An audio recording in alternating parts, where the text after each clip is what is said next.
Hello and welcome to my channel. I am Zodiac Bandit, and last week I came up with some Mighty Nein one-shots, or I decided to throw together the ones that I thought were the most probable to happen and talked about them.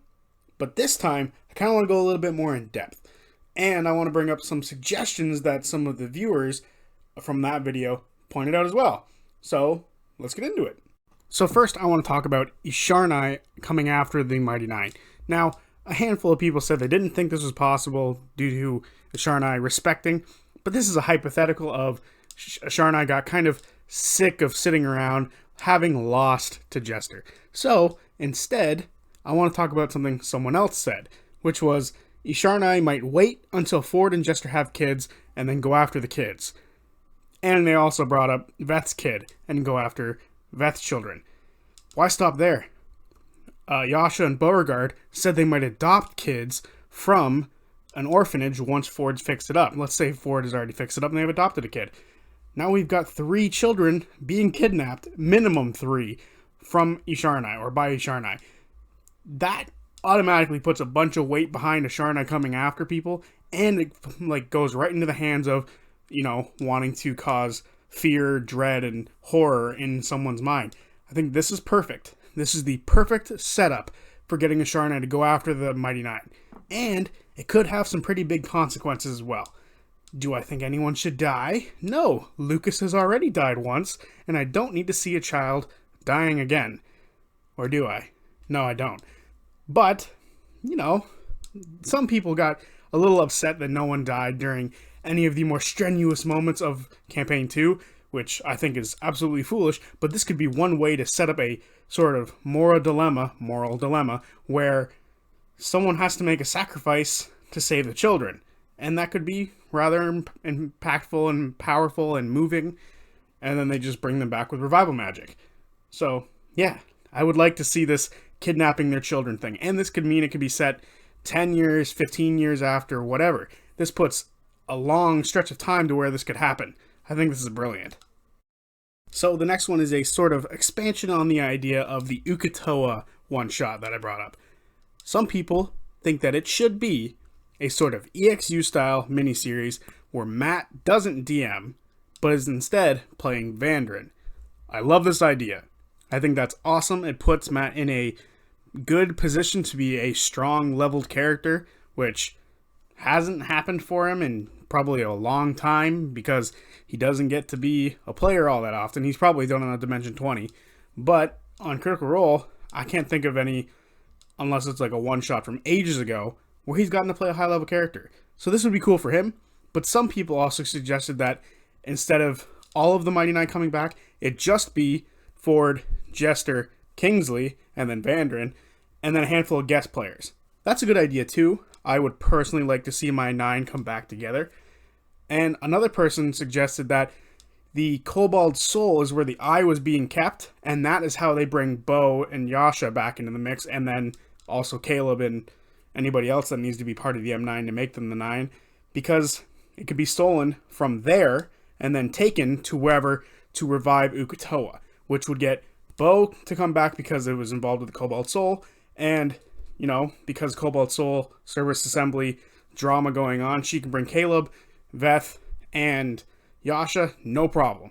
So a very quick and easy way to get them all together to go after Ukatoa. Not to mention, Ukatoa is a powerful god, basically. He needs to be taken down by the whole forces of the 9. I think guest characters would be cool. Maybe you could add an extra player, make it 9 players, which would make it 9. I mean, yeah, I guess that makes sense. And then I think Brennan from EXU Calamity and Dimension 20 should DM. I think that would be awesome. He seems to be very good at high-stakes, god-esque things, especially just based off these 2 episodes of EXU Calamity.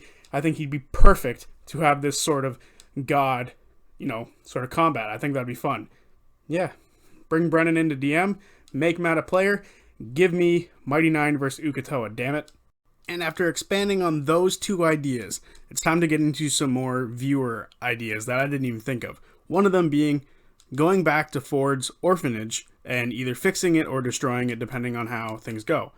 This could be fun. I think this is more suited to be a 1 episode sort of one shot, so a true one shot, and I think it'd be really cool. A Ford centric episode, which Ford happens to be my favorite character, so you can never go wrong.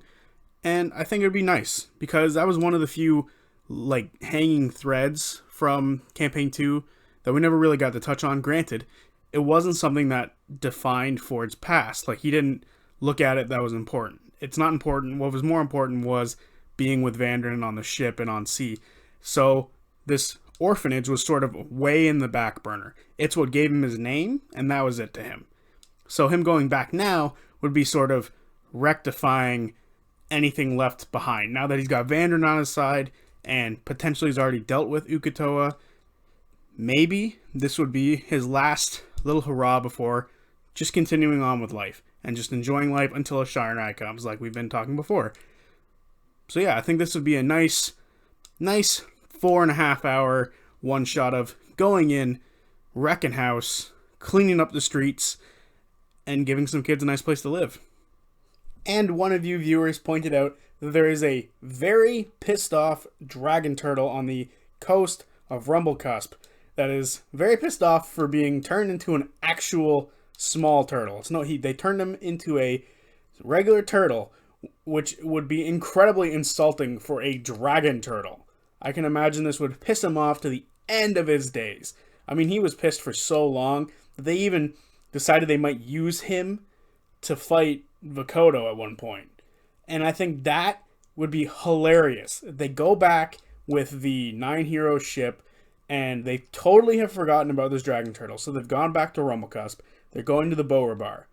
And they're going to relax, enjoy life for a couple weeks in Rumblecusp. They no longer have to worry about their minds being erased or their memories being erased and turned into some random person they don't even know.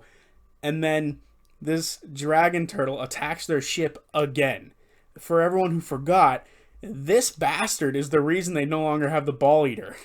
So I think that would be absolutely hilarious that this sort of circumstance comes down. And I also think we could get the last 20 minutes of it being relaxing on the beach of Rumblecusp after they've hopefully not killed this majestic dragon turtle, but have persuaded him to becoming the protector of Rumblecusp and any ships that come in for their new resort, because they're looking to make money somehow, right? And the last one that one of you have brought up was going to Aor and exploring it more. There are still several locations in Aor they didn't explore. Granted, Caleb and Essek went back by themselves to see about time travel, but I feel like they didn't explore too much, where we could go and potentially see that with the 9. Maybe not certain characters, like Veth probably wouldn't go, and they could probably pick up somebody else for Sam to play as, or maybe a guest. But I think it would be cool to go back to Aor and sort of wrap up any sort of loose ends in Aor, explore it all, become the ones to fully navigate all of the random Aorian, dungeons, I guess I'm going to have to put them, the unknown sites of Aor. And especially with Calamity going on, I think there's a good time to connect Aor yet again to some of the cool things that are going on in Calamity, because they keep bringing Aor up and what the weapon is they're going to be using. And I think Caduceus would want to come along, so this way that he could play Caduceus instead of Kingsley, because a lot of the one-shots I brought up, he doesn't play Caduceus. And I think he could definitely play Caduceus going to Aor, because he has some sort of connection there and maybe finds another way to sort of push back this purple forest, this death forest, from encircling his home. I think that, to me, would be an excellent way to bring Caduceus back into the mix, and they can fight some cool monsters that Matt comes up with. We didn't get to see too many of the Aorian creatures that he created, like on a full-scale fight. I think that would be really cool for them to do. And, again, Brennan could DM and Matt could play the character Dagon, who's in the wheelchair. I think that would be hilarious for him to play as that character and be a player again. So a lot of these one-shots for me are amplified by the fact that Matt could play. And there are so many ruins that they could be going through. They could do it multiple times. Could they do it multiple times back to back as if the campaign never ended? No, I think they should do one shot here and then like a year later do another one. But I think Aor is an endless possibility sort of situation they could do. And I think that another group could also go through them, which is the Darrington Brigade. I think the Darrington Brigade going through these sort of ruins, having very little information about it because this is set even before the Nine get there. I think that would be cool. They go into one and they quickly run out the minute they realize that this is some bullshit. I think that would be fun to watch as well as a one shot. So I've got a few one shots for Aor in my mind. At first I didn't think it worked because Essek and Caleb went in there already, but after thinking about it for a while, there's so many ruins that they could do a million one shots in Aor, and I would love every second of it. And there you have it. An expansion on a few one shots that I brought up, and 3 more one shots that you viewers have elected to share your opinions on with me. So, yeah, I think I'm going to stay away from Mighty Nine stuff for a little while, because this is, there's only been 2 videos since that last one. So I'm going to give it a bit more space before I do the next one. Maybe I do some different Darrington Brigade ones. And then maybe I do some Vox Machina ones, because it's been a long time since we've seen Vox Machina outside of the animated series, which is still fucking awesome. So yeah, without further ado, that's been me. I'll see you guys Thursday again, because I'm traveling, so Friday isn't an option for me. So yeah, see you guys Thursday.